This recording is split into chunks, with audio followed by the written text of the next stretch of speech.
am live, and this is the first time I've done this. So, welcome to my first ever post jog live streaming.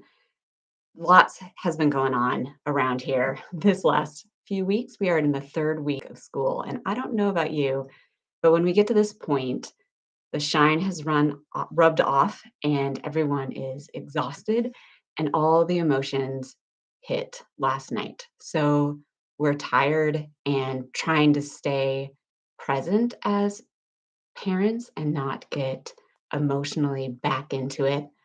Sometimes it's hard to remember that we are the parents and no one can push our buttons like our kids can. So it's a struggle. And if it wasn't for some of my regular routines, I think it would have been a bigger catastrophe. So just thinking about those things that anchor me to my day and keep me grounded, even when emotions are hard, sleep isn't great. The perimenopause years, like I have weeks where those headaches persist even with treatment and how that slows us down. So I'm thinking about things that I do that are really helpful. I'm thinking about getting back to running. I have a husband who can run a marathon.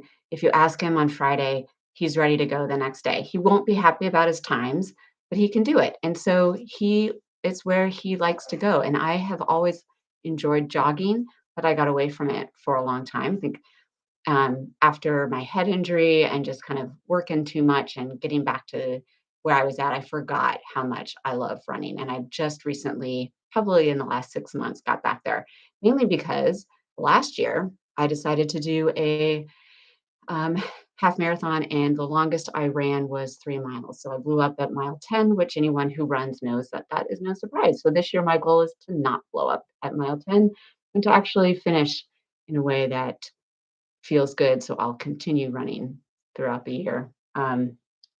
What else? So running for me is one of them. I do my strength training because I love strength training. And after several years of doing strength training, finally feel like I'm actually making some progress and seeing the strength come back.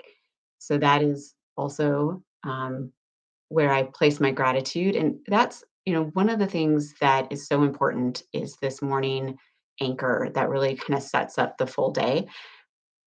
Keeping my phone off, taking time to write down my gratitudes, taking time to think about what I'm working on, what my affirmations are, where I'm going.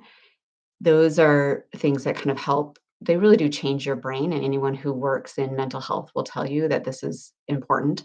So getting into that habit has made a big difference for me.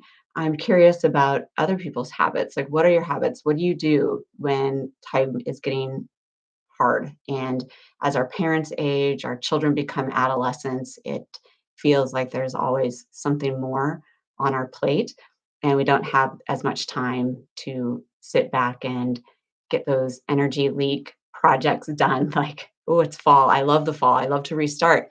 I love to clean out drawers and get things going. But the first 6 weeks of the school year is really busy, and I forget how busy it is.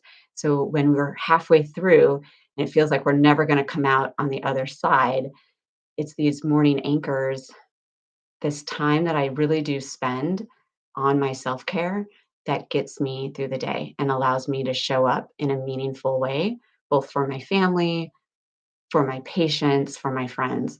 So I am hoping all of you have a place where you can be authentically yourself, where you can fill your cup and really be the person that you're meant to be and make some meaningful progress this year. Have a great weekend. And perhaps now that I've tried this, I'll be able to get back on and do it again. So let me know if you like this kind of format, just kind of free flow thinking as we're getting through life together. Take care.